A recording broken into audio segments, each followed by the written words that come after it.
All right, what's up, everybody? Hope you're having a good Tuesday night. It's Pastor Payne alongside Christian Miller hanging out.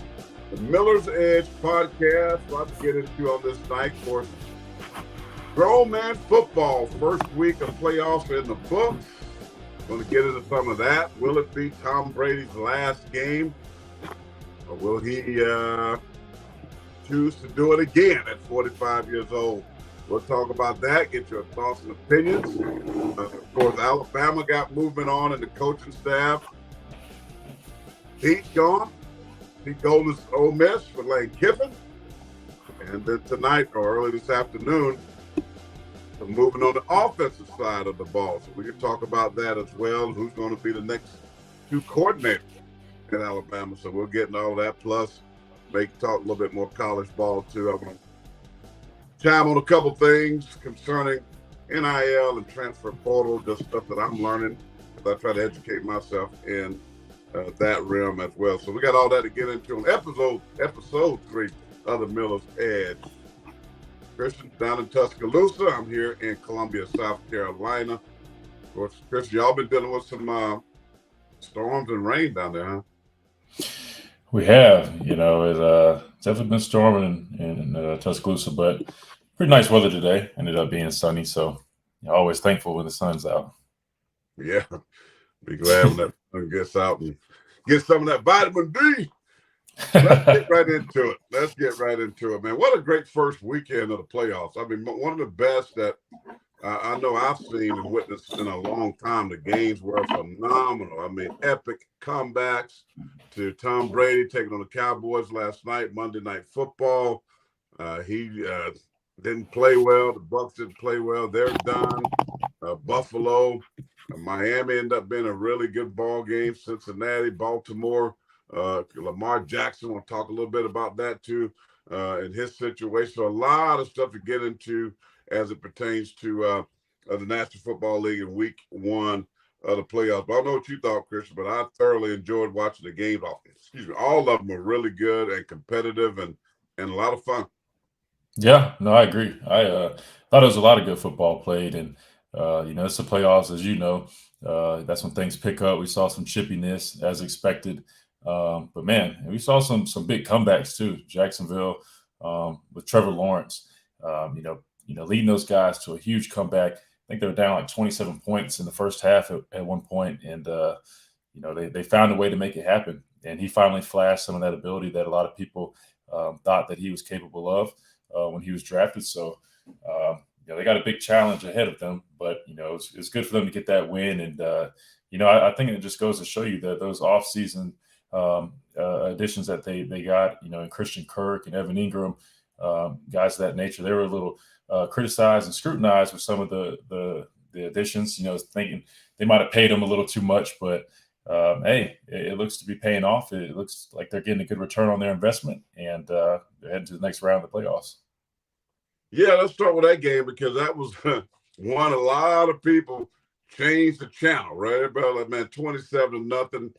And most people are correct in thinking in the National Football League when those leagues like that happen, as good as defenses are, especially with San Diego, with Mack and Bosa, those guys being able to rush the passer. Secondary, they got some dudes back there as well. You're thinking like, yeah, this is a wrap. There's no coming back in this ball game. Trevor Lawrence throwing 4 interceptions in a half. Mm. I mean, looking terrible. And by the way, the last game against the Titans, he didn't play particularly well in that ball game. So you come out, you think, well, shoot, we're going to see this mess again. Jacksonville is who we thought they are. Just a good story. They got lucky, got into the playoffs, barely beating Tennessee with a beat-up football team, third-string quarterback. But then the unthinkable happened, in the second half. I mean, they get a touchdown right at the end of the second quarter, and then they put the foot on the gas. Defense stepped up, harassed the quarterback in Jacksonville with an epic comeback. But you talked about Trevor Lawrence, the overall number 1 pick 2 or 3 years ago. A lot of expectations for him. Urban Meyer was a coach when he first got there. That was a dumpster fire, with that team down there. He ends up getting fired, and you bring in Doug Peterson, who's known to do miraculous things with quarterbacks. Won a Super Bowl with the Eagles. Uh, I mean, it was just masterful what they put together in the second half. You mentioned the guys they brought in via free agency. And man, the offense was good. Trevor Lawrence was great in the second half. But that defense, and I know Yeah. the Miller's edge, we talking the part of Miller's edge about edge rushing, pressure, the quarterback. I was excited just how the defense played, how they harassed the quarterback, didn't give up anything, getting the ball back to the offense. I mean, that defense of Jacksonville, they are getting it done. Two SEC guys that are on the edge. Then we got the other guy. I'm drawing a blank. What his name was at LSU. Kind of had some issues, and man, he's had a resurgence or rebirth, I should say. Arden But hey, Key. yeah, Arden Yeah. Key played at Yeah. LSU, long 6'5", 6'6", wingspan. And I mean, they are just harassing the quarterback. But that defense, Jacksonville, I mean, think about it. That's how they got to the playoffs, right? Pick six, I believe it was, to win that game in order to beat Tennessee. So this defense, I was more impressed with the defense, Christian, more so than the offense, even though they were great in the second half. But if you don't get stops, when you're down 27-0 and you don't get stops, you have zero chance. But the defense, man, they were balling. Them dudes was getting after it. Yeah, I mean, defense wins championships, but I agree, and I was watching that, and it goes to show, how important it is to invest in your defense because you're right. That front seven for Jacksonville was phenomenal, and Josh Allen, Arden Key, and Roy Robertson Harris was just those guys were just dominating the line of scrimmage and getting pressure up front and just doing a fantastic job, really just affecting the game and being disruptive. So. I'm excited to see what Jacksonville can do. I still just don't. I don't know if they really have a fair chance against Kansas City. I mean, you look at Patrick Mahomes and how they've come along and how they're just playing at such a high level. And I think that's going to be a big matchup for Jacksonville. But I think the keys for them is to limit the turnovers. If Trevor Lawrence can prevent turning the football over and that defense can play as well as they've been playing, I think that gives them a chance. But it's definitely going to be a pretty big obstacle to play the Kansas City Chiefs. Yeah, but I mean, I got plenty of friends. I spent a lot of time down in North Florida, Jacksonville. Duval! Them jumpers down there, they are on fire. I mean, they've been the laughing stock of the NFL for a long time, and the fact that they're now moving, not just making the playoffs, but these dudes are advancing in the playoffs right now, and they actually have built up some confidence and believing that they can win. Now, you just said it. They got to go to Arrowhead Stadium and take on the MVP. Is going to be the MVP. Patrick Mahomes, all that weaponry on offense. And by the way, their defense is playing pretty daggum good as well. Mm. I don't see it. I mean, honestly, I thought Jacksonville was going to lose against San Diego. They blew San Diego out the first time they faced them in the year, but they had a lot of players out. And also this last game, Mike Williams, their other big wide receiver from Clemson, was out in this ball game because the stupid coach decided he's going to play as starters in a game that didn't matter, which is we'll get into that a little bit too because they've had some movement in the coaching staff today. I thought this dude was not going to. I'm like, I would be surprised they even let the head coach on the plane. That's going to be a situation. They going to leave him on a tarmac. I mean, you blowing a lead like that? Are you kidding me? It's like, but now they got the number one overall seed in the AFC, the Kansas City Chiefs, Patrick Mahomes, at home at Arrowhead Stadium. I give them zero chance of winning this game. Zero. It's been fun watching them. Great comeback, great epic win against Tennessee to make the playoffs. But let me tell you something. Duval is coming to an end. It's gonna stop right in the middle of the field when they play Saturday, Sunday. I can't remember, but this weekend, Jacksonville, yeah, it's over. I mean, you get ready to get on the playoff couch because they ain't going no further. It's not going any further. I just don't. Unless something happens, God forbid, to Patrick Mahomes, they have zero freaking chance of beating Kansas City. Zero. I don't see it.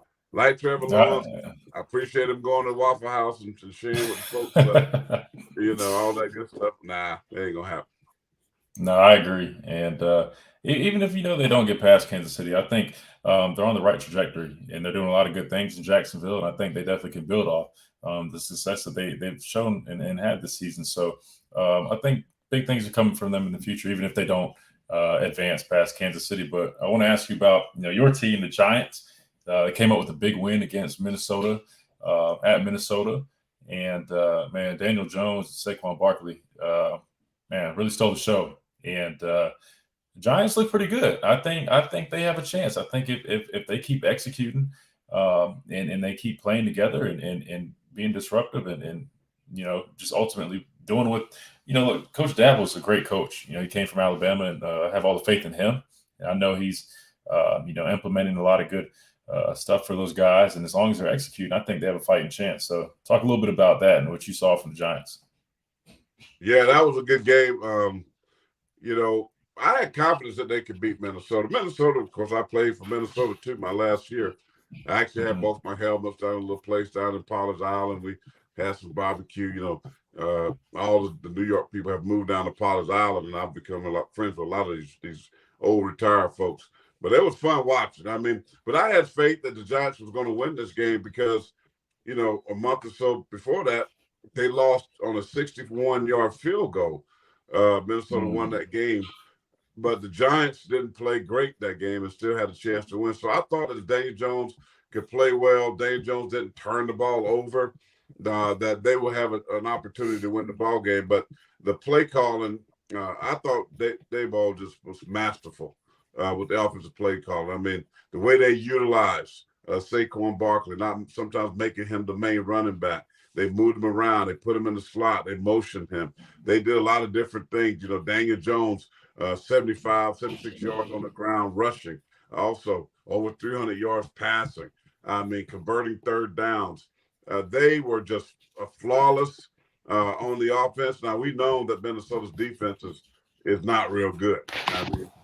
That's the problem with the Vikings. I know everybody want to blame Kirk Cousins and why they throw the ball 3 yards. I get all that. But really, the defense of Minnesota didn't show up. And the Giants exposed them. Listen, the Giants don't have like they got some dudes out there receiver that if we start throwing out names on this roster, you're not even going to know who they are. And then, they got a patchwork wide receiver core. But they do a good job of getting in the football. The tight end is serviceable. Slayton, I think, played at Auburn. He's been there 3 or 4 years. He made some big catches, but then he had a big drop. I don't know if you remember that crossing route, that big third down in the fourth quarter. He still would have been running with the football had he caught it. He dropped it, but the defense came up, made stops when they had to make them. Minnesota's very good offensively. Of course, Jefferson and the Gritty. They got good tight end play. What was it? This name is Hackinson or whatever that tight end. Yeah, TJ Hawkinson. Hawkinson, yep. And then Herb, your teammate, he's back healthy. He caught a touchdown pass in that ball game, and Cook in the backfield. They had weapons. They got weapons. They scored the ball. But defense, in my opinion, the Giants were able to get things done offensively. Listen, Brian Daboll, to me, should be getting the coach of the year. I know people might say Doug Peterson for Jacksonville, but the job that he's done with Daniel Jones, not having a lot of big weapons. Jacksonville got some dudes. You mentioned those dudes, Christian Kirk and, Zay Jones. They got a lot of dudes that they brought in. Evan Ingram who came from the Giants. But the job that he's done, you talking about getting the most out of what you got. Maximize the opportunity with the talent level that they have in New York. That's masterful. Brian Daboll, is the coach of the year in the National Football League. Because if you look at just names on paper, man, I had to go do research to figure out who these dudes are. I have no idea. It's like, who was this guy? Oh, he was on the practice squad. He came up. Don't know who they are. I can't tell you offhand. I have to go pull it up just to tell you the name of some of these wide receivers. It's the offensive line has played better. And I think Daniel Jones has done a better job of getting the ball out of his hands. That helps a lot. And then they moved the pocket, right? They got him on the edges, gave him run pass options and things like that. But man, they're fired up. I know my teammate who's a coach, Jesse Armstead, texted me a picture of the locker room. Boy, they were turned up in there. They were turned up. Yeah, yeah, and rightfully so. I mean, they earned that one, and I agree. Daniel Jones has been playing great. He played great in that last game, and Saquon Barkley was just such a weapon. And I got all the respect in the world for Dabble. You know, he was offensive coordinator in 2017 when we beat Georgia for the national championship with second and 26 with Tua. And you know, he's a great coach. And again, you know, he implements the right schemes to get his guys in position to make plays. So a lot of respect for him as a coach, and I'm glad that he's having success with New York. Uh, I guess we can go ahead and we can jump to Tom real quick. You know, last night, you know, he took on Dallas. He went into that game undefeated, never lost a game to Dallas or Dak, um, and couldn't get the job done. You know, there's flashes of you know his age that showed. I feel like I think you can just kind of tell. You know, you can tell he's 45 sometimes. And I know he's had a decent year. It wasn't a terrible year. I think he was fourth in the NFL uh, in passing yards, or third, excuse me, with over 4,600 yards. But I Yeah, don't because they know. throw it about 8,000 times a game because they can't run the football. Right? Yeah, no, that's true. What are your thoughts? I mean, do you think that was the last time we see Tom Brady step on a football field, or you Heck think we no. see him again next year? You Tom think we ain't see him going again? nowhere. Tom ain't going nowhere. I mean, this dude, one, he ain't slowing down. You heard numerous reports, Steve Young and, guys that played the game for a long time, watched him on the field throwing. He got the arm strength. I mean, he still got zip on the ball, which is incredible that he can throw with that type of zip at his age. He hadn't lost any arm strength. His biggest problem is he can't move. And in the league Right. today, if you don't have legs, I mean, we just talked about Daniel Jones. I mean, think about all the big plays when the coverage broke down, when things were covered, and now you need a quarterback to extend plays or improvise. He don't have that, and then you saw Tampa struggle. If he don't have the offensive line that can protect him, and Dallas, I mean, they were lived in the backfield last night, lived back there. I mean, he couldn't set his feet. He couldn't set his feet. He couldn't go through his reads because they were in the backfield. Tom Brady needs an offensive line that can protect, give him that passing window, let him go through his reads, and then he still can be good. But if you don't have an offensive line, if he decides to stay in Tampa with this offensive line, now they will hurt. I mean, his center was hurt like preseason or yeah, he was hurt preseason. I think before he even played a preseason game, he went down, and so he played at the center. Played his first game last night. Who is the anchor of the offensive line? He is the attitude. He is that nasty dude. So he played his first game last night. The tackle's been beat up in and out of the lineup. I mean, they got receivers. I mean, they got dudes on the outside, but they have a hard time protecting them. So I think that put Tom in a situation to where he tried to force the ball and he threw his first red zone interception. They cursed him. Anytime them now start saying, "Oh, he ain't done this in so many 400," I knew it was coming. He tried to throw the ball away, and it was picked off. So listen, do I think he come back? Absolutely. Tom Brady's not going to end his career going off that field like that, getting blown out. And I think he won't be in Tampa Bay. I think he's going to end up in with the Las Vegas Raiders. I think Really? Josh McDaniels came from New England, was his offensive coordinator for all of those years he won Super Bowls with, who he can talk to. He can do his thing. He can be the coach on the field because Josh is going to give him that freedom. He can sit back there, make checks, and do things like he wants to do. Whereas, Right. down at Tampa, they didn't have that. And I'm hearing that Byron's going to be fired, but we're still waiting to hear that. But there's scuttlebutt out there.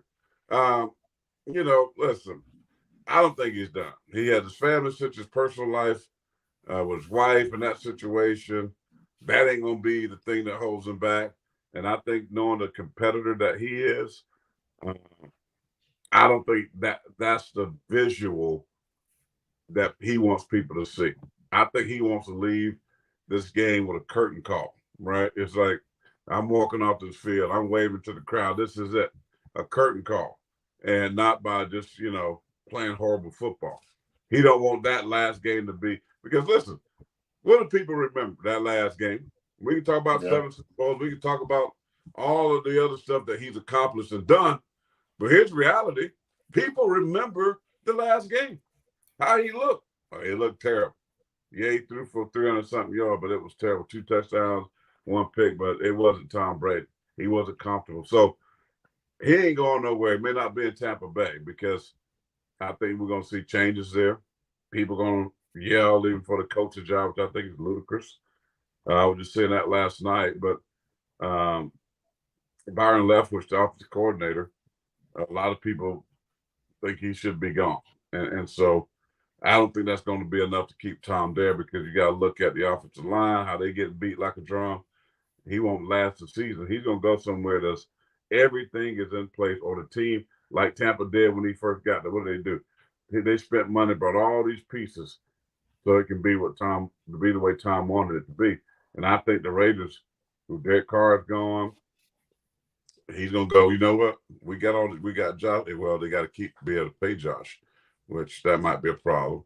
But they got Devontae Adams. They got Tyler Renfro down there. They got players. I mean, so I think someone said last night the Raiders might be his next destination. He can gamble. He can do all the stuff out there in Vegas. He's gonna be single out there on the strip. I mean, listen, pretty boy Tom is gonna go down there and have him a good time on the way out. Man, well, he might not want to be doing that if he's trying to go out on a win. There's a lot of distractions in Vegas, but I mean, I agree. I can see that. I don't know. I just feel like you're just risking. I wouldn't say tarnishing the legacy. I don't think he could do that unless he just goes out there and just blows and he's terrible. But my thing is, even with the Raiders though, I don't feel that they necessarily. I mean, their offensive line is not better than Tampa's. So if they're going to get Tom, they're going to have to invest in the offensive line. I mean, if not, he's going to be a sitting duck back there. And you just alluded to the fact that Josh Jacobs, they wanted to play hardball and not pick up his 5th-year option or whatever the deal was for the season. Then, Josh Jacobs goes out there and, proves them wrong. He's the NFL rushing leader this past season. Love to see that. That dude, man, he's arguably my favorite running back to watch just because, I love how, he runs just angry.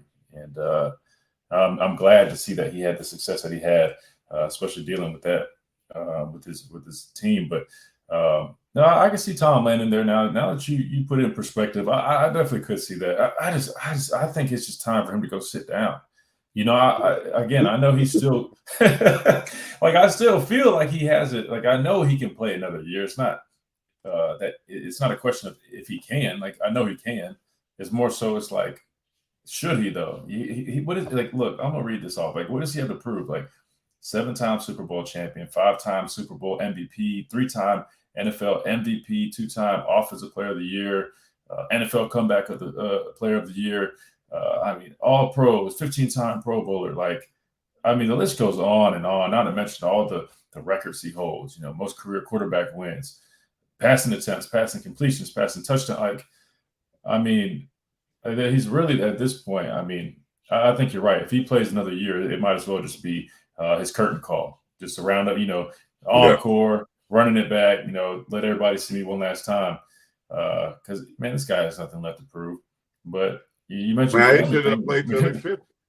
Yeah, I mean, he might as well, I guess. But you mentioned the family thing, and I think that will play a factor now. I mean, I hate to say this, but him and his wife got divorced, and before it was kind of choosing family or football. Yeah, that decision's kind of already been made. So, I mean, I think it's really just does he want to keep playing football or not? Unfortunately, think about it. I hate to bring that up, but it's just true. I mean, no, but that's just a fact that happened. But I mean, Tom looked sick when that was going on. He done lost his weight. His face looked all. I mean, I'm like, dad, gum. This dude that went on a liquid diet or something. I mean, his eyes look sunk in. I mean, if you go back and just look, I mean, divorce is hard. I mean, that's a lot of pressure. Yeah. That's a lot of emotional, stuff you're dealing with. But there was about a 6-week stretch. It took him, like the team had said, in the last 3 or 4 weeks, he finally started to be Tom again. And, time heals. But, just now that's over. My point is, okay, he knows, hey, I got football. I can just focus on football.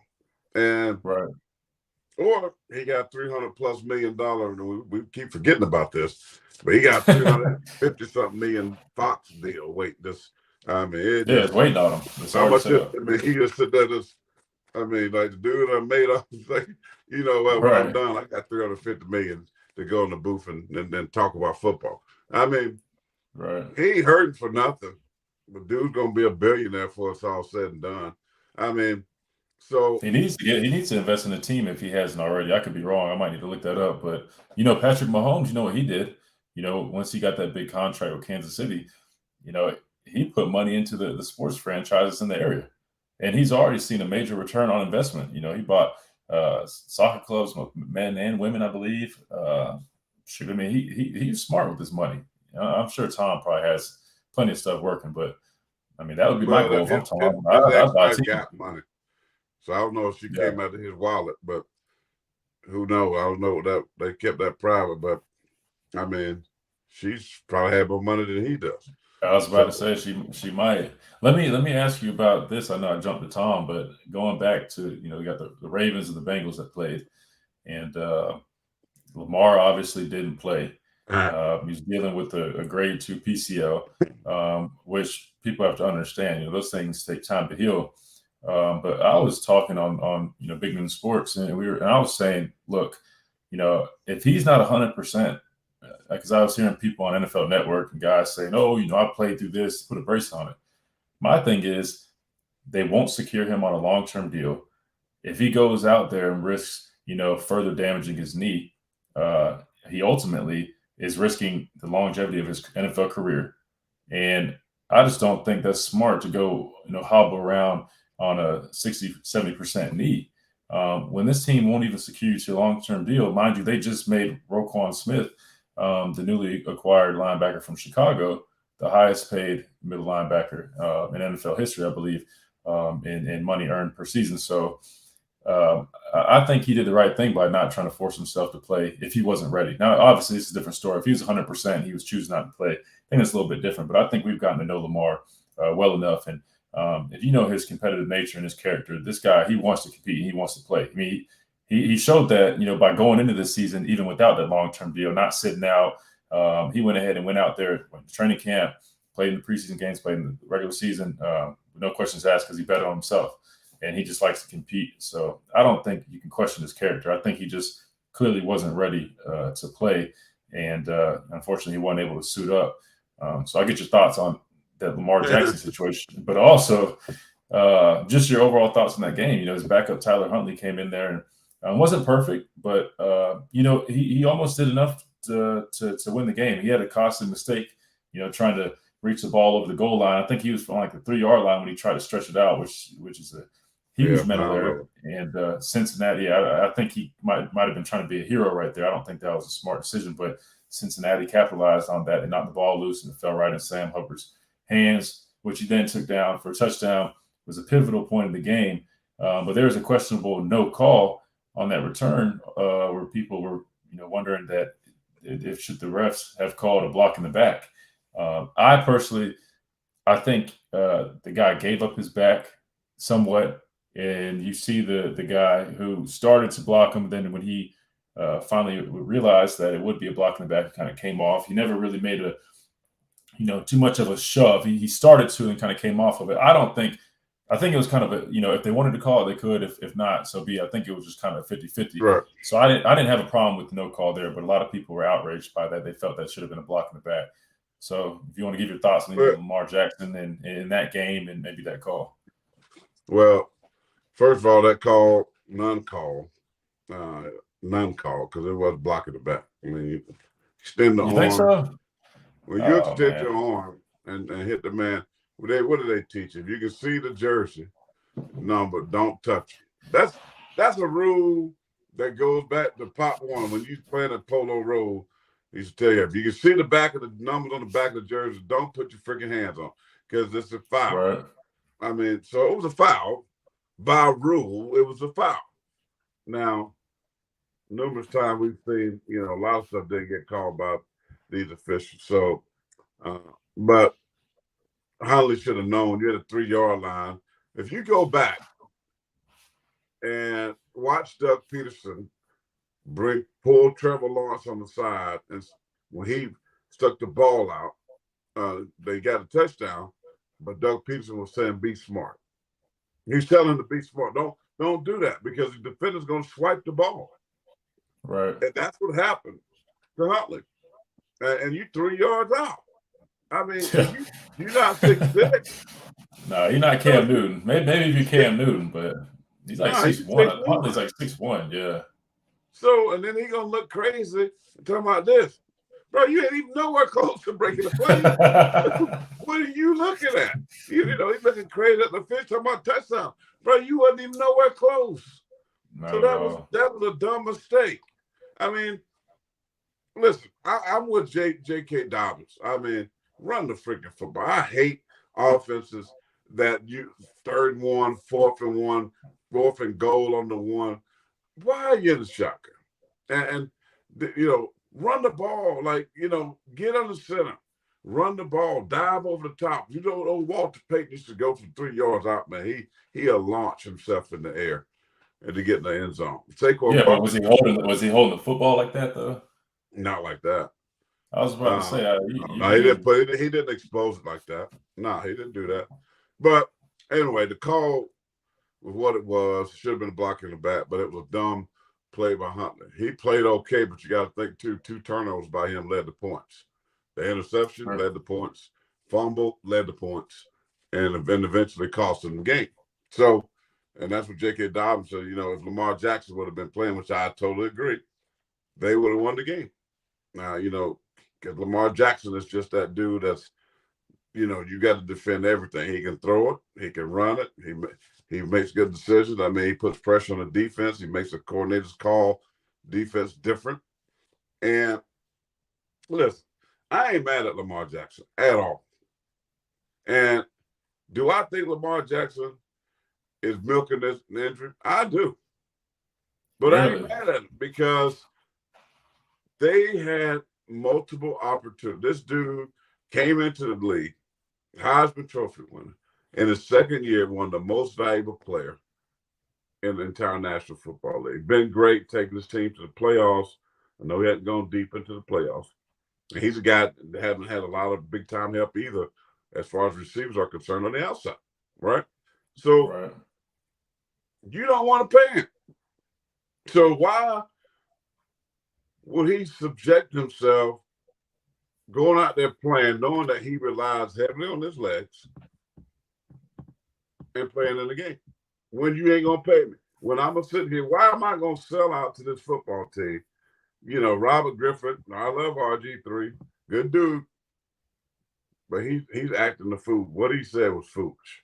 What did he say? I thought he was in favor of Lamar not playing. But he was just saying, I think he was referring. Let's go for his team. No. So that was Michael Vick that said that. Who said that? Michael Vick said that. Michael Vick. I'm sorry, Michael Vick. Yeah. I was about to say RG3 was actually defending him, saying I was one of those guys that put the brace on and played, and look at how that derailed my football career. Right. So RG3. No, you're fine. Yeah. I'll stand corrected on that, but it's. Well, whoever it was, which is Michael Vick.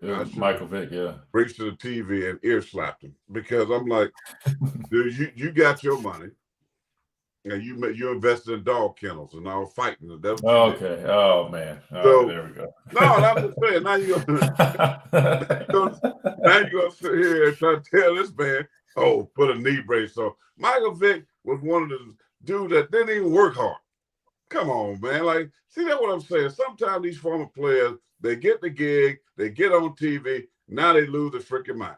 And they say, this is money for Lamar Jackson. This is generational money that he has to make a decision based on his future, his family, and going forward.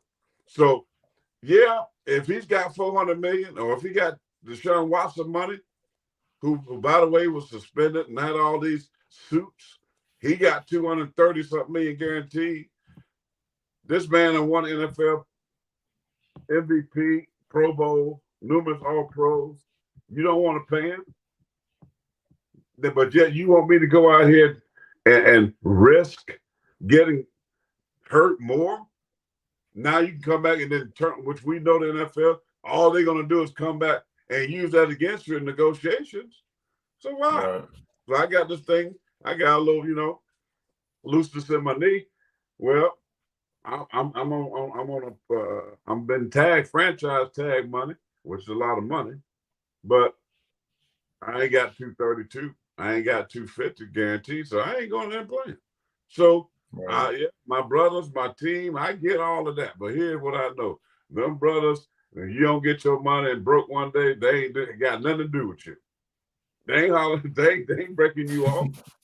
So I mean, yeah, my brothers, I hear it all the time. But where them brothers at when you broke, when you ain't got no money, if you can't, you get hurt, and now you out the league. Them brothers, they might holler at you on Twitter.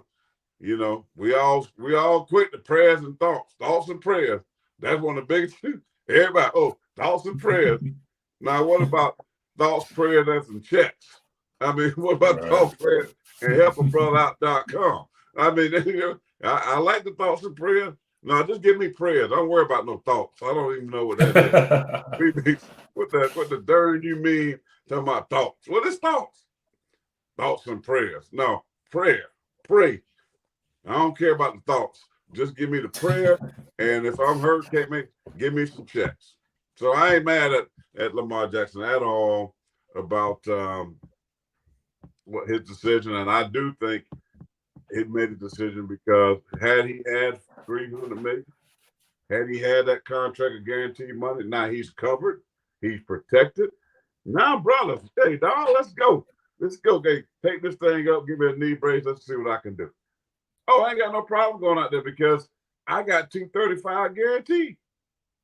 Right. But if I ain't got that guarantee and I know I got to worry about whether it be Baltimore or another team, I got to take care of my body and I ain't going to risk it because I did it all season long. But now I got a little injury.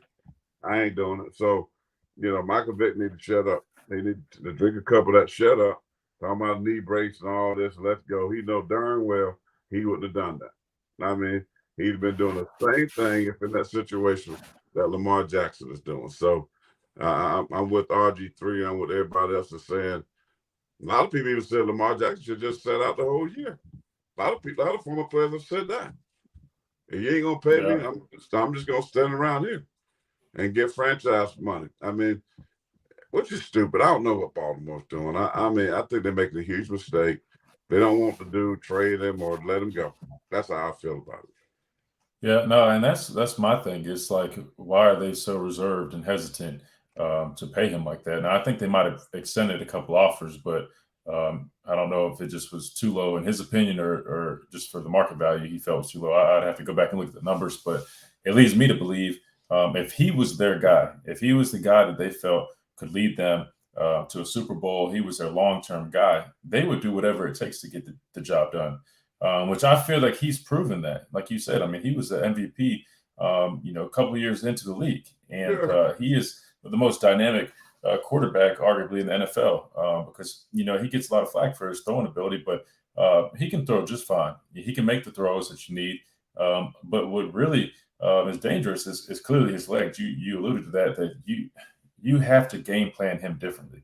And I mean, you were at our training camp. We had the joint practices with the Ravens. They came to Wofford and Spartanburg, South Carolina, wherever Wofford is. I can't even remember right now, but Spartanburg. Yeah, it's Spartanburg. Yeah, and I mean, we practiced against the guy. I mean, him and Tyler Huntley both, man. I mean, them dudes are special. Like the way they can move, man. It's goodness. It's hard to get those dudes down, but. Man, I just don't understand the people jumping on him for that because you already mentioned that. I mean, this is generational money we're talking about, and again, just so people are clear, a grade 2, which he said it was actually closer to a grade 3, a PCL. I mean, that takes time to heal, and even if it's healed enough for them to clear you to do some athletic activity.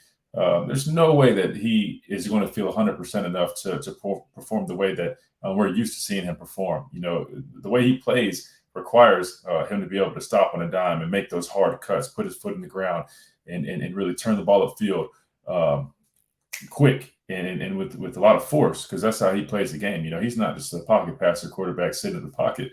They run that that read zone a lot, quarterback design runs, and even if you try to game plan it, have him play, but game plan it where he's not using his legs as often, he's going to have to escape the pocket. You can't change your whole.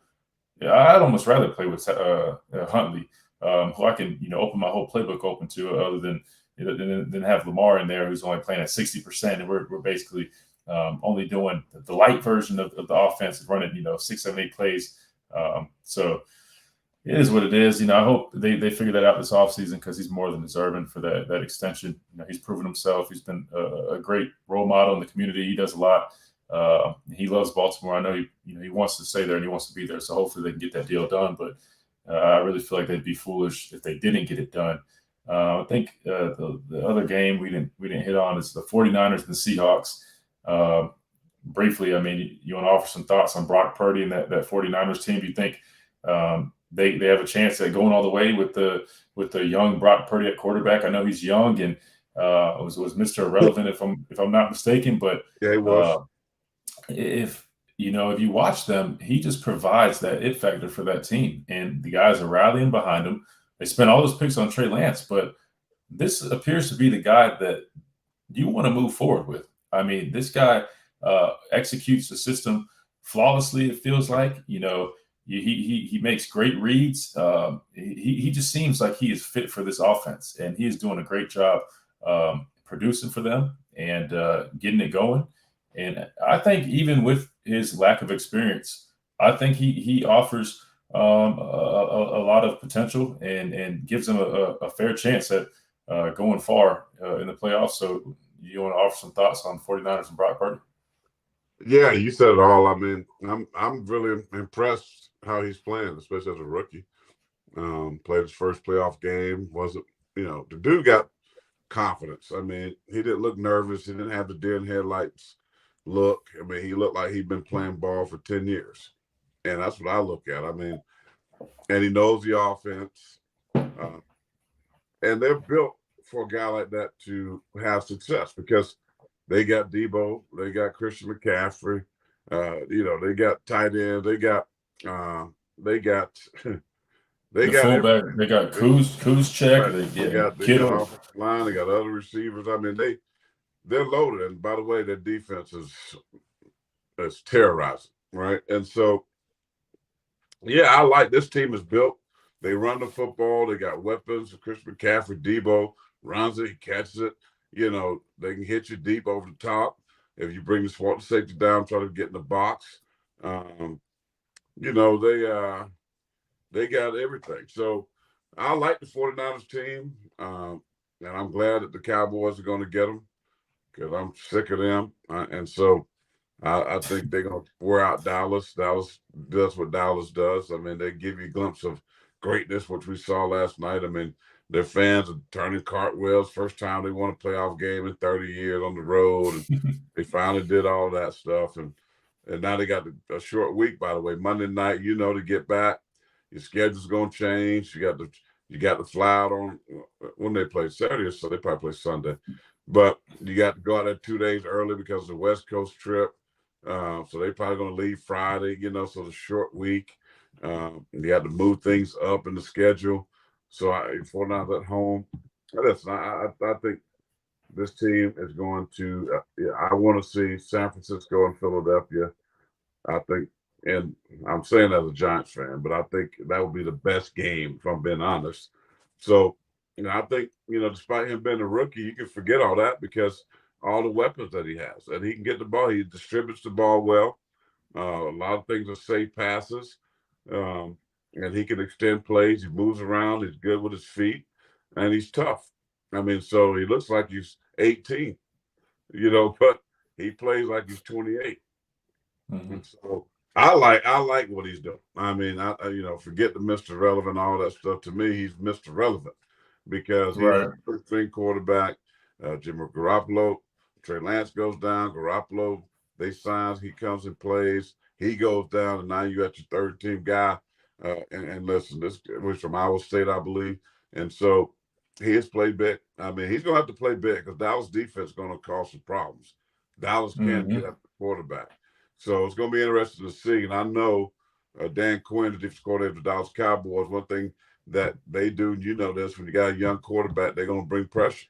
They're going to Yeah. blitz. They're going to try to confuse him. They're going to try to force him into mistakes, make some errant passes, throw some interceptions, change, give the offense a short field. So he can expect that from the defense of Dallas and see how he handles that pressure. Seattle was, Geno played well.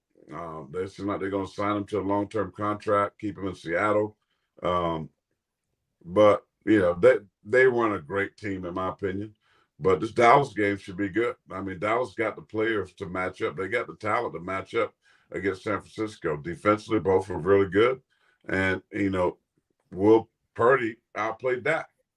And that was a big question last night against Tampa. Dak, how would he play? There's going to be a turnover machine, led the NFL in interceptions, but he played great. 4 touchdowns. I think he had 5 total touchdowns, ran one in. So if we see that Dak against San Francisco, which I know we're not with that defense because they come.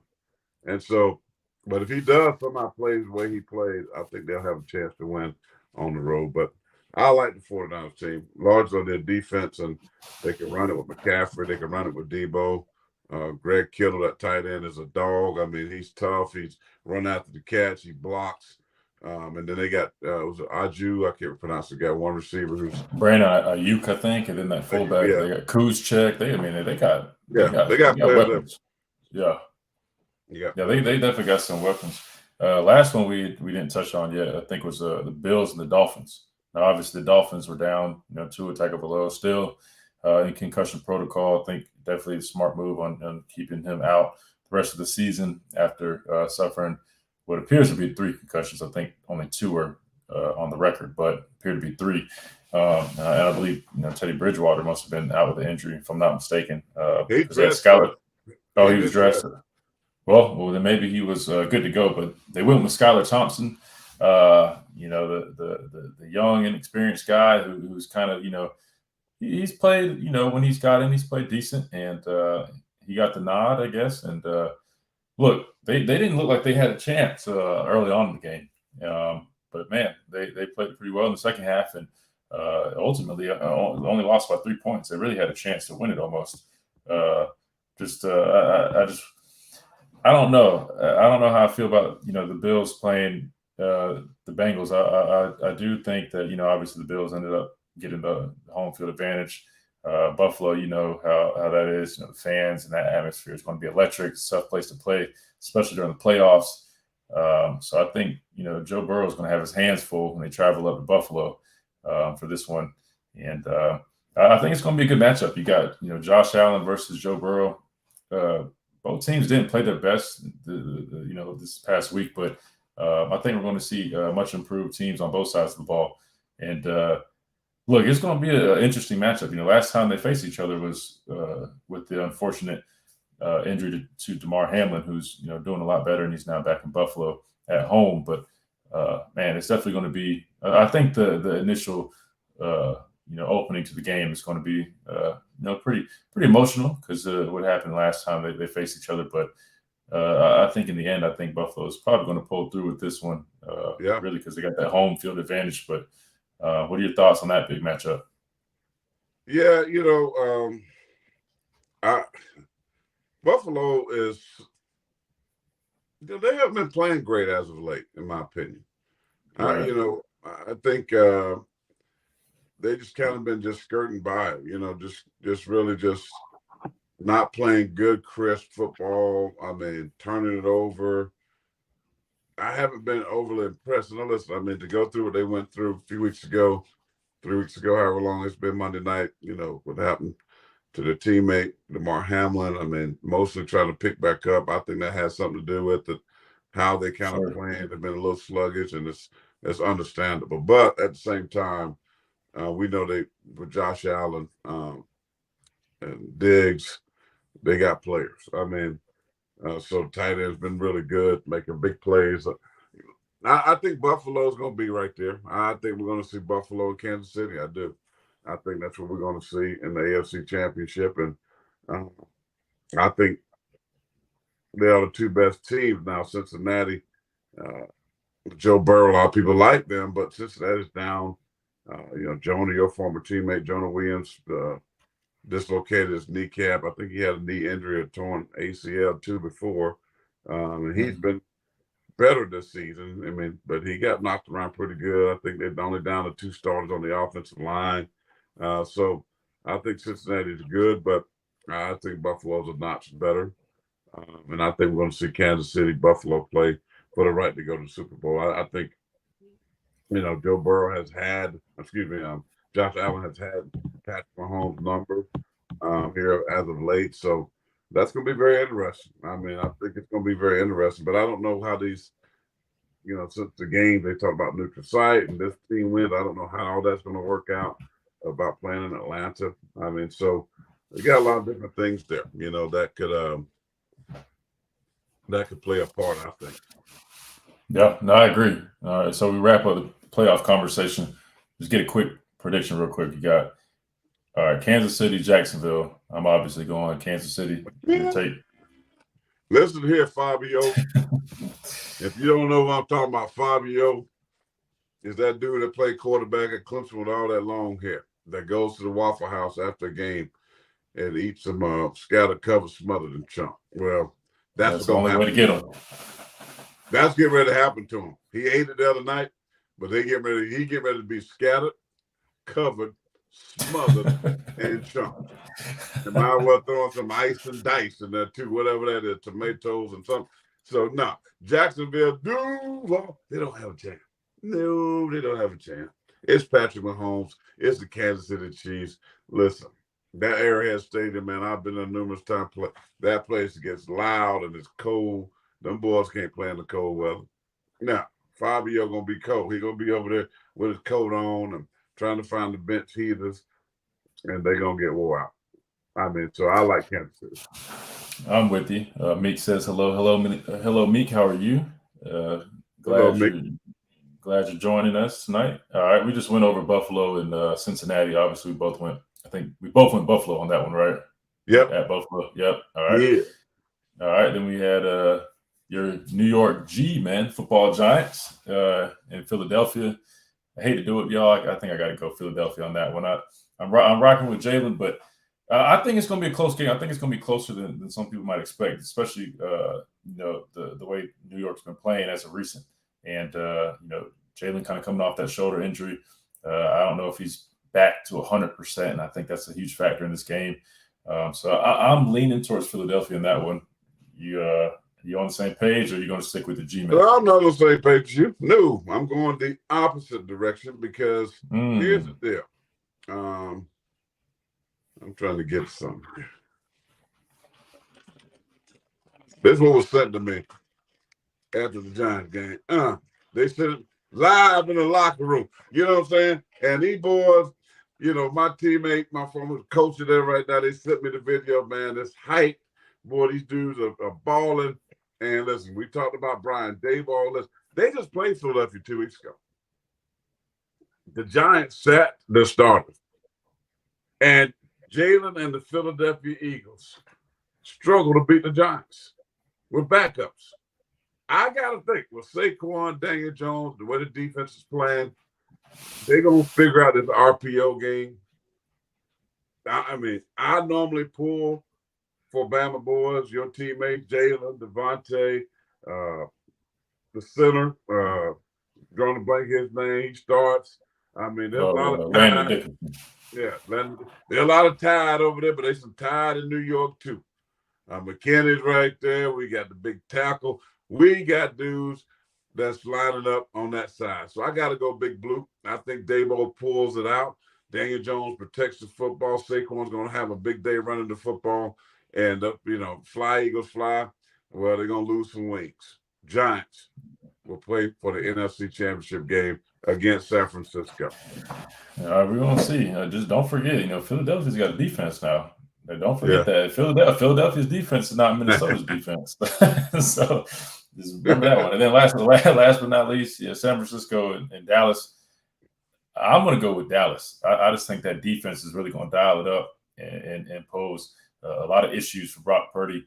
And I think that kind of story ending that they're hoping for, I just don't see it happening. I think Dallas is going to go ahead take care of them, believe it or not. And I think they'll end up playing Philadelphia, which would be a great NFC matchup. You're shaking your head. I'm guessing you got 49ers on this one. You just don't like Dallas though. I don't like Dallas. You're I was right. about to say, I I mean, want your impartial answer. I want you to be well, impartial. no, I am. I'm giving you my expertise, but here's the thing.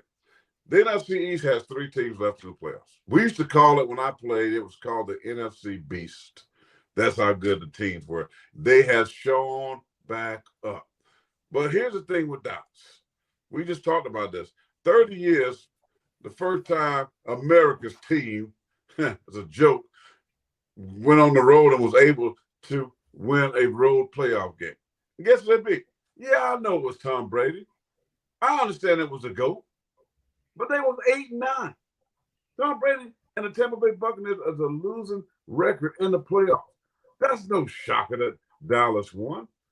But what normally happens, they beat Dallas again, meaning they become Dallas right after they rise, they fall. Watch this tape. They always do this. They look great. They blow them out. And watch they go to San Francisco and pee down their leg. Watch what I'm telling you. We'll be talking about this next week. The Dallas Cowboys will lose on the road to San Francisco. Remember, San Francisco beat them last year at home in the first round of the playoffs. Hurt their feelings. They was 12-5. They lost. Well, they're going to lose again. Deebo Samuel, who played here, forever 2D. Go Gamecock. Deebo, he was in his private plane. His birthday, he just had a birthday. He's popping bottles with all his homeboys. I need to have a conversation about that. Don't have all them hanger-ons. They're going to get you, Deebo. I'm going to talk to you about that. But, he's flying around in private plane. The dude FaceTimed him from the Dallas game and said, we coming using Dion's language. Well, they going, but they're going to come home crying. 49ers. We're going to have flashbacks of Steve Young to Jerry Rice. Because my 93, my season ended in San Francisco 44-6. No, we lost 44-3 to San Francisco, 1993. Because that's going to happen to Dallas. Fair enough. Like I said, I think that's going to be a tough one. I'm just leaning towards Dallas in that one. But you're right. 49ers have home field advantage, and I'm not doubting them. I would not be shocked if they win the game. I mean, I think it's just a matter of if Brock Purdy can withstand that pressure of Dallas's defense. I think that's going to be. If they win the game, we can't even watch. You can't turn on social media because these fans they are unrealistic, crazy, and they drive you nuts. So it ain't even about Dallas because I'm cool with Mike. Me and Mike cool. Emmett, all the folks back in the day when we battled against each other. But it's the fans. They are the worst fans in the world. And I love to see them crying. And I'm hoping they're going to be crying this week. And Meek says that she got the Bills and the Niners in the Super Bowl. The Bills and the Niners. Yes, that's what she said. She got the Bills and the Niners. I got Kansas City and San Francisco. I hope. Well, no, I ain't gonna leave. I got San Francisco and Kansas City. Yeah. Oh man. Well, we're gonna definitely we'll have a show before then, so we'll see what happens. Yeah, I was about to say I don't even really know. I feel like Kansas City's gonna be in it, and I don't know. I would like to say Kansas City and the Eagles, Philadelphia, but that would be. I won't be mad if Jalen gets there. Yeah, I don't know. That's honestly the watch end up being the 49ers. Watch them make the whitewash. Anyway, I'm going to transition real quick. Some big news out of Tuscaloosa. A lot of people have been expecting this news. Some are going to be celebrating it, but now, it was just Pete Golding who had announced it. He was going to take the defense coordinator job at Ole Miss, joining former offensive coordinator at Alabama, Lane Kiffin. But now, today, we've just learned that Bill O'Brien, the offensive coordinator for Alabama, has also, I don't want to say relieved of his duties, but, they're parting ways with him. A lot of people saw this coming. I thought Pete might have actually stuck around. I just feel like, they would have maybe retained Pete. And I think Bill O'Brien was going. I think he's probably leaning towards the NFL anyway. From my understanding, the Patriots kind of going all in on acquiring him and bringing him back to New England. So I think that kind of was, a given. Pete, on the other hand, I thought he might have, stuck around, but that's just the way it all transpired. And so, look, I was never one of those people, who was overly critical of Pete. I'll always be grateful for his contributions here at Alabama. He was here my senior year. Behind the scenes, I think Tosh Lapoy, who was also my coach, he was a DC that year, but Pete really stepped in almost pretty much mid-season and basically became the defensive coordinator.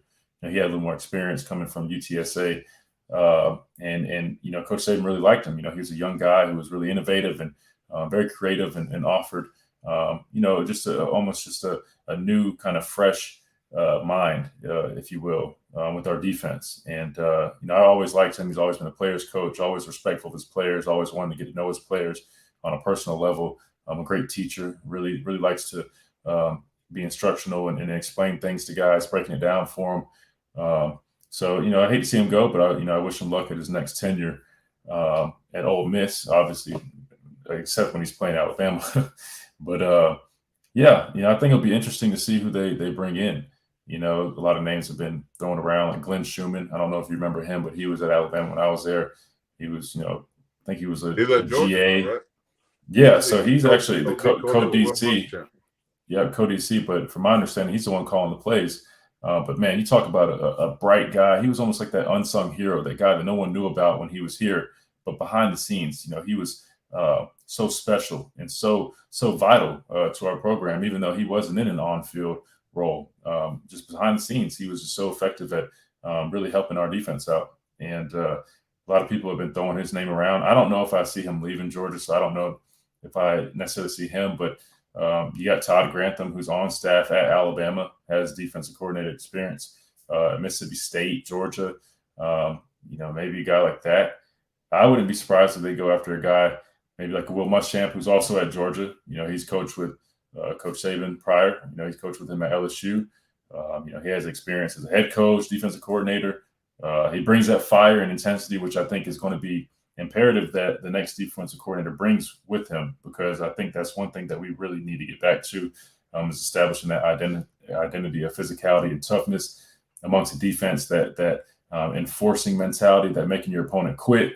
I think that is probably the number one key to whoever we bring in, is someone who's going to really emphasize that with this defense and help us reestablish that culture. So, but the biggest name is, and I save this for last, is Jeremy Pruitt, who he fits that bill. He's fiery, he's passionate. He's going to have his guys ready to play with a lighten the match under him. Ready to go out there and really play some dominant football. He's coached here, coached with Coach Saban, but the biggest issue is the hurdles of hiring him with his pass to Tennessee and his recruiting violations.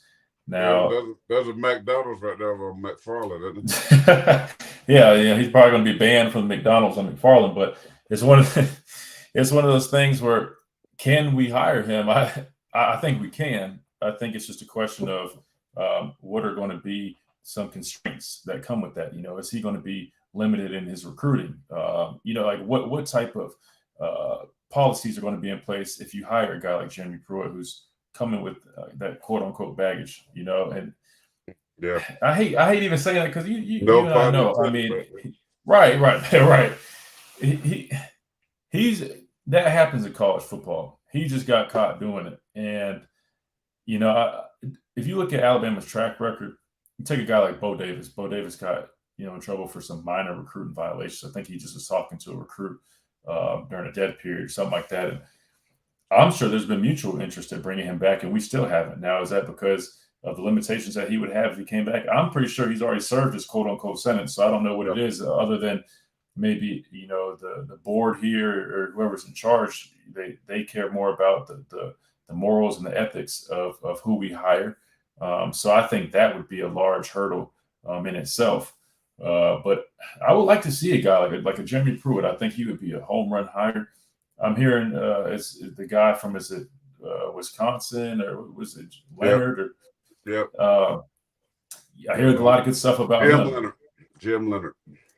Yeah, I hear a lot of good stuff about him. So That's it for the defensive side of the ball. And in terms of finding a defensive coordinator, they did make a hire. It was a guy from, was it Southern Miss, I believe, a young guy, but That's supposedly, I defensive mean, coordinator. yeah, their defensive coordinator. But supposedly, man, this guy is hot in the coaching ranks right now. A really young guy, but it was on a lot of people's radar. So I think it's a great hire and bring him on board. Kind of help groom him into another great coach. He'll be a sponge and soak up all that knowledge from Coach Saban. I think he'll be very valuable to the program, a great asset. But on the offense side of the ball, I don't really know where you look. I mean, we've seen some coaches getting fired recently that will be available for the offensive coordinator position. But I think, with that being said, both of these coordinator positions, they're going to take Alabama's going to take a long, hard, extensive look at these candidates. I don't think we're going to see anything too soon. I think it might take a little bit of time. Now, granted, they're going to have to probably be a little sooner rather than later because college you have to recruit and whatnot. Plus, you got spring ball coming up, but I think they're going to do their due diligence and they're really going to find the right fit because I think right now it's vital on who we hire in terms of Alabama is almost, I feel like, at like a crossroads where we're coming off the 2-loss season and whoever we hire is going to ultimately help get the program back to where we want to see it, and that's establishing that culture of making your opponents quit and getting back to that Alabama standard, that unparalleled discipline and that attention to detail and just really going out there and executing flawlessly. And because again, we have all the talent here. It's just a matter of getting these guys developed and playing to your standards. So I think they're really going to take a long, hard look at whoever these candidates are before they make a hire. But ultimately, I think they're going to hopefully get the right guy on board at both spots because both coordinator positions are open. So definitely going to be an interesting thing to keep tabs on moving forward. Well, it's nothing shocking or new under the sun as far as replacing coordinators for Nick Saban. I mean, that's happened numerous times. Even while you was there, I mean, people hire away Nick's coaches, and he finds replacements, and so yeah, defensively you hit all of them, and I have nothing much to add to that. But I think Schumann will be a big time hire if you can get that guy from Georgia, who gets it, understands it. Not a whole lot of teaching going on, and Nick wants that Georgia mentality back again, as you talked about, that make them quit mentality on defense, which they haven't had in the last couple of years. Now you can look at the statistics and go, hey, well, Alabama's still top 10 defense, even with Pete Golden. But if you watch and know the game, the physicality, the aggression, the discipline wasn't there. So that was a drop off. And Nick definitely wants to get back to that. But I like Schumann. Jim Leonard's been around, excellent coordinator. So I don't think he can go wrong. I think it's going to be easier to fill the defensive side. I just think Jeremy's going to be hard just because of the fall at Tennessee, Right. the cash in the bag, the Mickey D's. Give me a Big Mac and about 10,000 of those quarter pounders with cheese. I mean, so I mean the laughing stock. I mean, I don't know if he wants to deal with that backlash of what happened there. Although I think he would be amazing and bring back that old school toughness mentality. Getting in the face of those players. He can recruit. Maybe that might be a limitation based on what has happened to Tennessee. Who knows? But I think those positions, you got the guy there from Southern Miss, who obviously going to be going to be the Pete Golden. That was what Pete Golden was. He came from that Delta Right. State, that pipeline, young guy that Coach Saban liked and brought him along, and then we gave that full-time job. So I can see that happening with the guy from Southern Miss. So offensively though, they got to get somebody innovative. I know they have changed the direction of the offensive line, going bigger. They're going to get back to, I think, running the football with some great aggression, knocking people off the ball. They got to get back to dominating the line of scrimmages. And I think that's what you're going to see, somebody with that mentality that, yeah, we're going to spread you out. We still like the RPO game, and I can see them going back to that, how they were with Jalen and with Tua, that RPO game produced great numbers. They got great talent on the outside. They just lost another receiver in the portal, and then I just saw now that a linebacker just jumped in the portal as well. But that's getting ready to close, but it opened back up in the spring. So all that will work itself out. That being said, you just got this point, you trust whatever Nick does. I mean, he'll make the right decision. He ain't gonna just bring somebody in just because of a name. He's gonna bring somebody in that's fit the culture, who's a good fit with the players, who can develop, who can recruit, all that.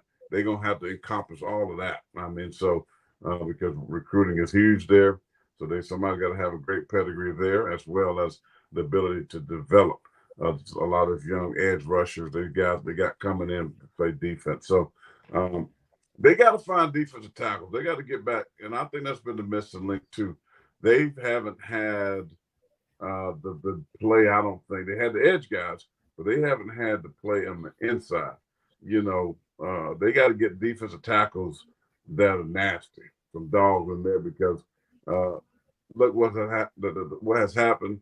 This defense is the inability to stop the run, and it's been runs up, and that's defensive tackles, that's inside linebackers, and they got to get better there. They fast. You don't want to run lateral on them, but they've given up yards on the inside, and that hasn't been good. So I think they got to address that too. So again, we had like Alabama fell off the map. I mean, they left 11-2 and lost 2 games by 4 points at the end of it. I mean, we talking like hey, things are going way south. They ain't far away. I mean, they just a play or 2 away from being a national champion. So people act like the world is ended. I mean, but they'll be back. But it's going to be interesting to see, though, who they hire. I mean, Riley now with the Clemson, Lincoln Riley's little brother. So that big name guy may not exist out there right now, but it might be an NFL guy. I can see maybe he turns to an NFL guy, somebody's in the National Football. Was it Cliff Kingsbury? Didn't he just get fired from Arizona? Yeah, but they say he got a one-way ticket to Thailand. Well, they owe the man about $70 million. So the man got all this money. They say he bought a one-way ticket, but I think they make him get a round trip. You got Joe Brady. I don't know if you remember him. He was the coordinator. Joe Brady with the Buffalo. Yeah, he's a quarterback coach though. Yeah, he's quarterback coach there. If he want, I don't see him coming back down to college. And if he did, I don't know if I see him come to Alabama. But you're talking about a young, innovative guy who could really utilize the skill set of the playmakers that Alabama's bringing in via recruiting and the transfer portal. I think you're right. I think you need a guy like that, somebody who's going to take a guy like Bryce Young, Jahmyr Gibbs, and really utilize every skill set they have and put these guys in positions to make plays, create mismatches, and just get the most out of your offense. Just like we had seen with guys like Steve Sarkisian and Lane Kiffin and even Michael Locksley when they were here. Those guys did so well at utilizing the speed of the receivers and the athleticism of some of these backs that we had, and just coming up with some innovative play designs to really be effective. So, I think anybody that pedigree would be a home run hire. Yeah, I mean, Nick, listen, this is not just sprung up on Nick Saban.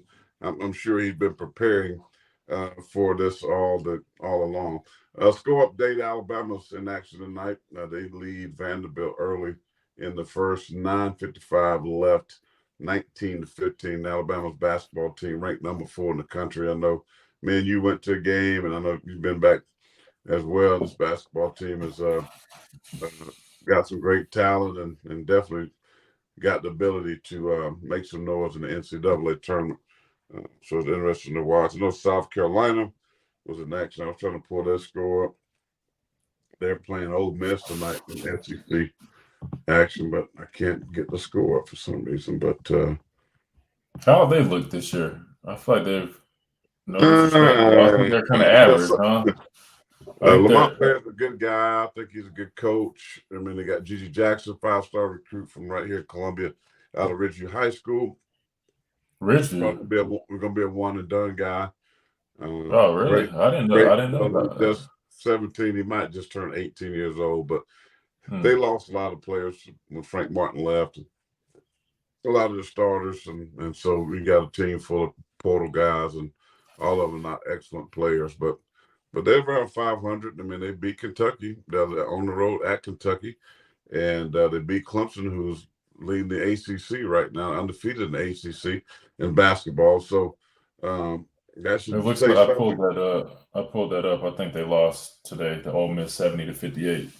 South Carolina just lost. Yeah, they just lost. So I think they're sitting at 8-10 right now. But I didn't know Richview had a 5-star kid that went to Carolina. Yeah, he was going to George North Washington. Carolina. He committed to North Carolina, then he reclassified and left school early. Took some And NIL money, I'm sure. yeah, I'm sure that. I don't know, man. The NIL thing, maybe another day. I know we've getting close to our limit, hour 15 on the show, but the NIL is, I'm learning more about it. I'm learning more about collectives, how that works, what's players' value. Um, all I can say is this right here. It's going to ruin, if it doesn't change, we can forget amateurism because college football, college sports is not amateur sports no more. It's a business. And you have to, as a recruit, you know, as a player in college, even, you have to look at it that way. And schools got to now look at it that way. If I'm coaching a school right now, I'm running my program like I'm running an NFL organization.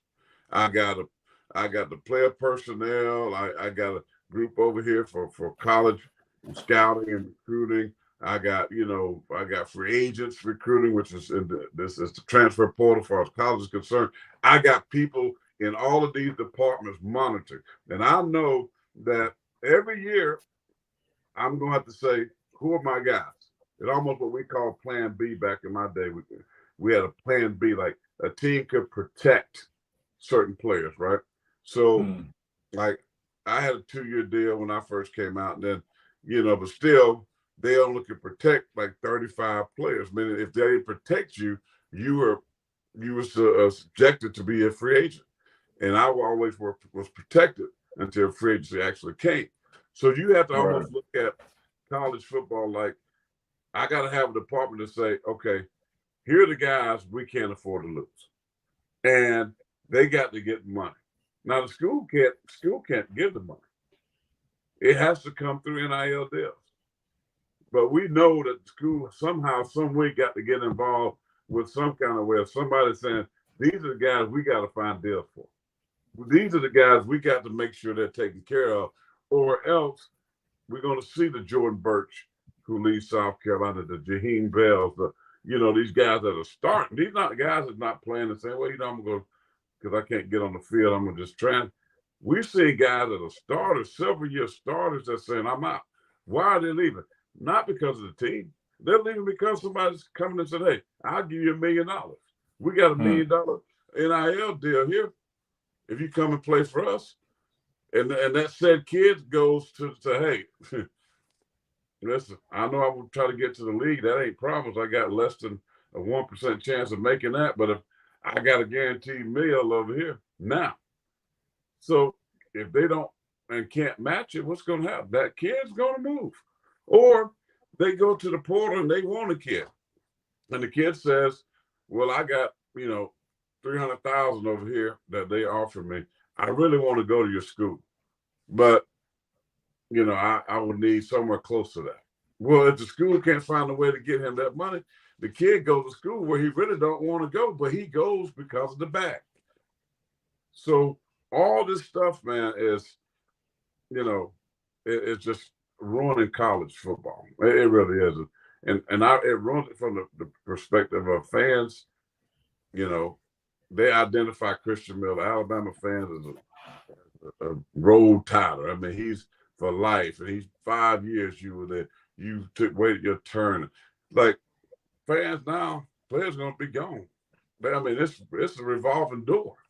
They ain't gonna be that player-fan relationship like it used to be. I mean, we got cats gonna be 2 or 3 schools. Which reunion you go to? Let me flip a coin.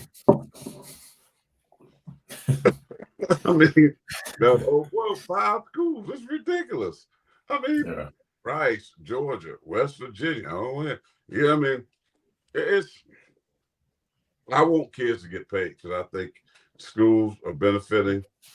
Name, image, and likeness wasn't set up. It was just say, hey, go to your school, work your tail off, and take advantage. Sell your shirts, sell your jerseys, go get your car deal. Take advantage of that. But stay planted with the school you're at. And the more successful you're on the field, guess what? the more The more money marketability you're right. going to have. And that should push your kid and encourage the kid to work his tail off, to get on that field, to make plays, to create value for themselves, and not to, play schools. But now schools are cheating. Look at Florida State, how they're poaching South Carolina. This is about the sixth player that they got from South Carolina. So somebody's in the cookie jar. Somebody playing in the cookie jar at South Carolina.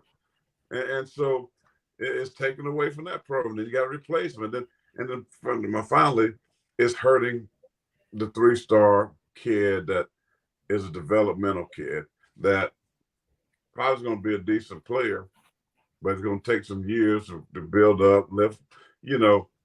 Schools are not going to mess with that guy, so that hurts him in recruiting. So it's like a domino effect of things falling. But am I for the kids getting paid 150%? But not the way it's happening right now. It's just too much. And everybody, I mean, Alabama just got about 15, 17 dudes in the pool. Gone. Yeah.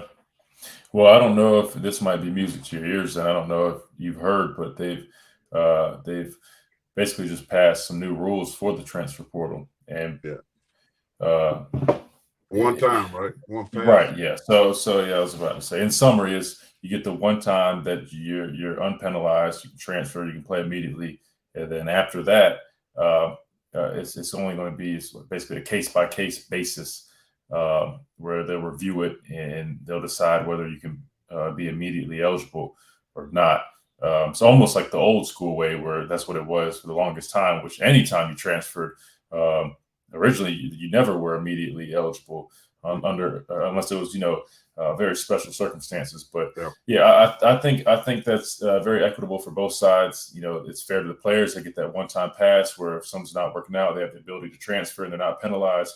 However, they can't keep transferring over and over repeatedly and making it a pattern. So I think that'll be huge. I think next in line will be some legislation and some more laws and restraints that come into the NIL and ultimately putting a stop to organizations and schools. I'm calling it organizations as if it's an NFL team. Schools and universities using it as a recruiting tool. I think that's the biggest thing. Like you said, once you get there and you're making plays and you're in the community and you're establishing relationships and you're building your own brand, that's the time you utilize and capitalize on that NIL. But the way these schools are using it now, like you said, to recruit and outbid for players to come, not only just to come there, but to get them to leave their current school and then come play for them, that needs to be nipped. That's completely ruining it.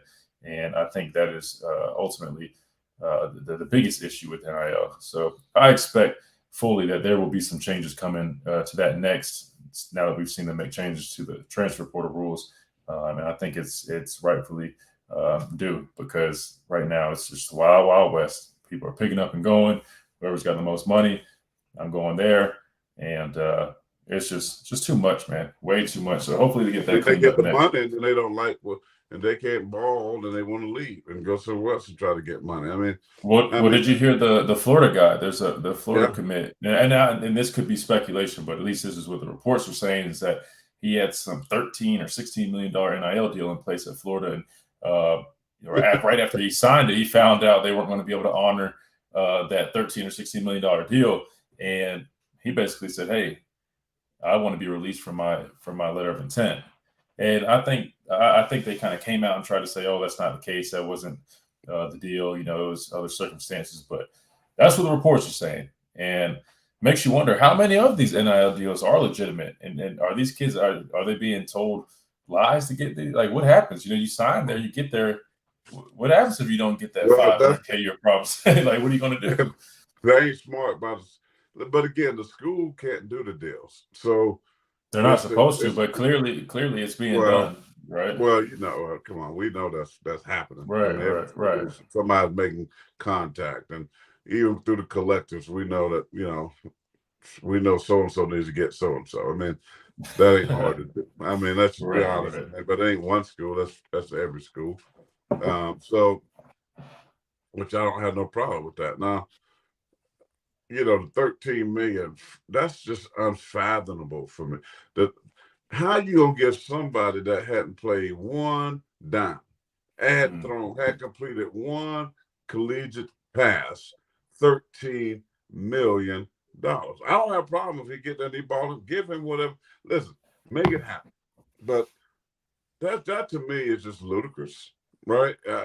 Just I don't know. But if you promise these kids money, the collective people better come through because them kids, it's gonna spread like wildfire. Then when it comes to recruiting other kids, they're gonna know about it. Don't believe Yeah. them. Don't, and you can't supposedly. I mean, maybe it's a state by state thingy, but you know, is there some type of guarantees? Is something signed? Is it contractual that if something signed? But supposedly most places you can't sign something until they're on campus.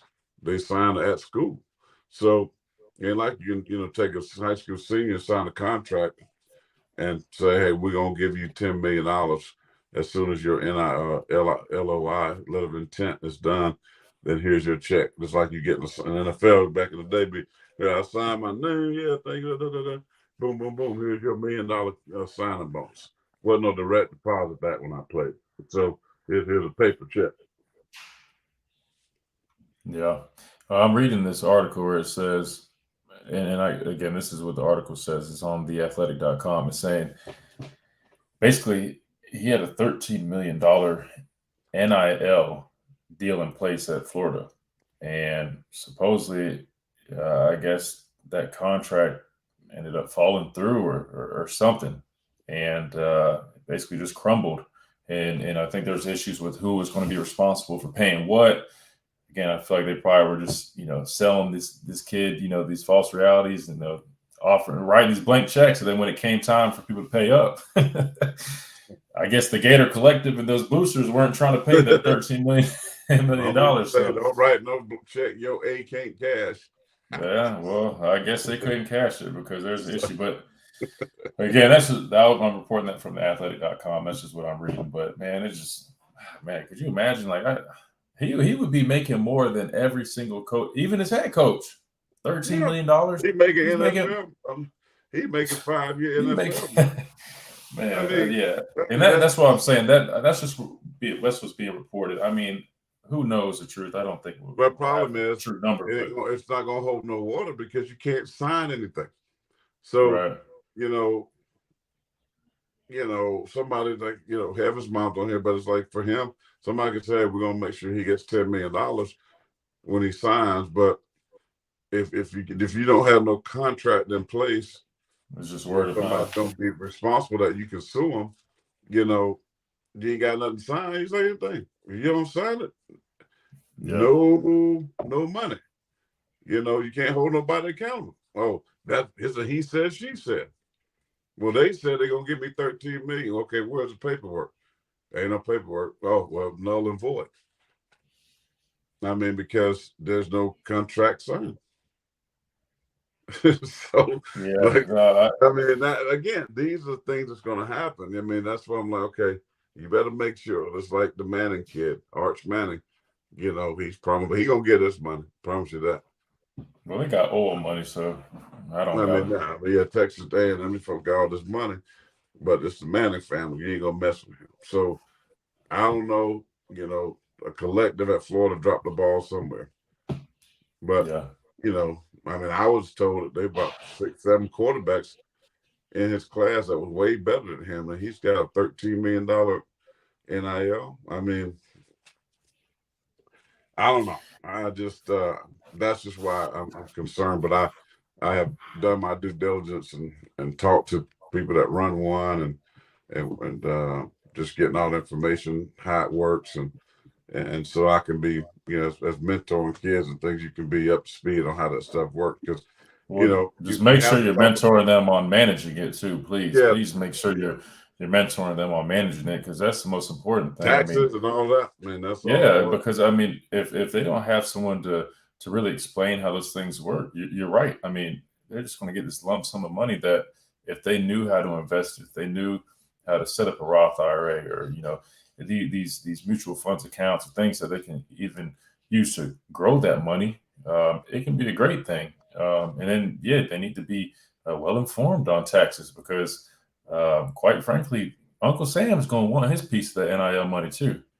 Well, you Best get believe 200, 300,000, that. you're in a certain tax bracket already. Like you're in Right. a high tax bracket. So let's just say you got 500,000. Well, guess what? Only about 250 that's going to be yours. That's right. So you go out and blow fire because see now you're a 1099. They're not taxing the money. They're just writing you a check. Well, half of that is Uncle Sam's because you're in a high tax You got to. bracket. So you better set aside the 200 and some thousand, and hopefully somebody can teach you about how to write some of that off, or creating a corporation, things that you can use as tax deductions and all. See, they're not talking about any of this stuff. Who's teaching these kids about how you can create charities and things like this and funnel some money through to try to save money with taxes? And we need to do a show, one of our podcasts, just to get some folks on here. And a CPA or people that can get all financial that. advisors that can Because these really kids don't share some understand financial all literacy. they say. If you get, I mean, I was young and I'm like, oh, here's 10,000 or here's 500 or whatever. But guess what? NFL, these guys, these contracts, is big, massive contract. They're not getting $80 million. They're gonna probably walk away with 40 million. And plus, you got to pay your agent. So you got to understand, half of it's going to be at Uncle Sam. Then you got to pay your agent. Then marketing deal's going to get 20%. Then, if you're a Christian, you believe in tithing, that's another 10%. So now you're down about it. Listen, and if you're tithing, don't forget about Giants for Christ too. But it's my goodness gracious. But think about those. You're going to be down to about 35% of that money. Yeah. Now, the good news, if you're making that much, 35-40% of that money is still a heck of a lot of money. And it is, but man, but again, though, people, if they're not preparing for themselves, if they're not preparing themselves to lose that amount in taxes, you're going to be shocked when that time comes. Like you said, you're being told, hey, I'm going to make $500K, but you're not taking it into consideration. Like you said, you're really going to end up with 250.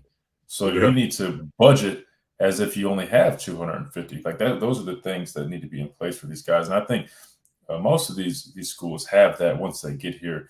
At least I'm sure places like Alabama have resources like financial advisors or guys that can come and offer, courses and information on, financial literacy and programs and banking services that these guys can use to take advantage of this opportunity that they have. But man, I really just hope that every place has. You got to get rid of them hanger-ons, like I saw on Debo playing. Lord have mercy.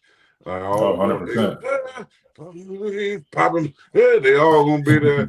And you buy them shoes and chains, and listen, man. One day you're gonna whip back. Believe me, I'm telling you what I know. You look at me like, you're not a damn. Why'd I waste all that money?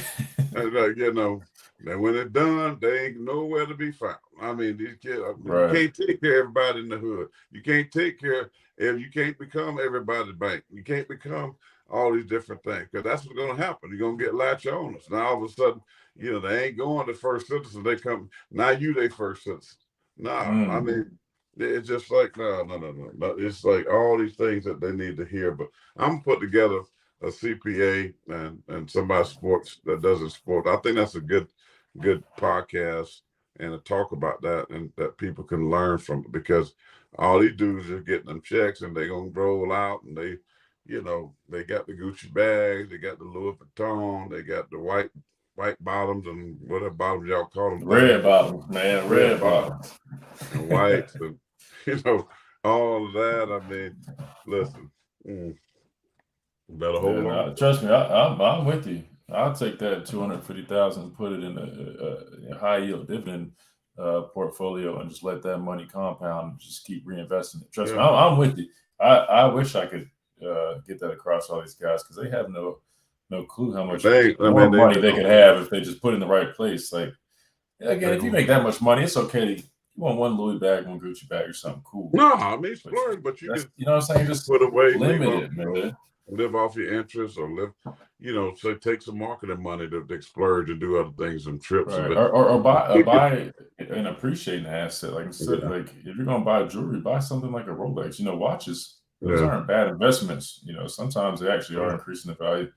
So Yeah. anyway, man, it's been a good, Well, hour and long 35. Yeah, I episode. need to Yeah, eat. we've had a nice little run here. But anything you want to tease for the next episode? I guess the next time we'll probably get into some of these playoff results. Well, playoff Maybe results we'll with have college. maybe we'll have some updates with coaches. I don't know. We'll definitely Yeah, with stay locked in on Alabama.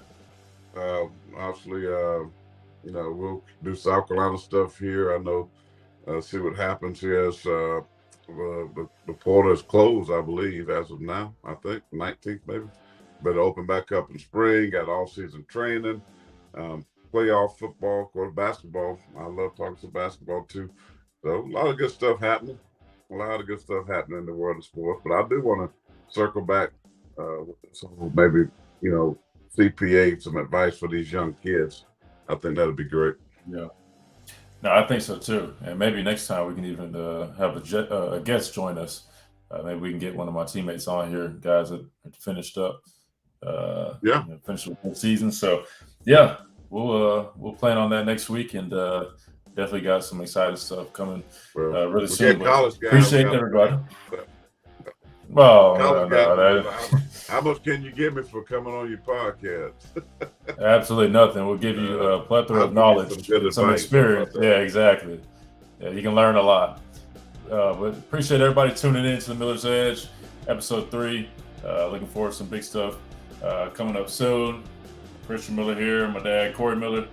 Yeah, look forward to seeing y'all soon. Appreciate you guys.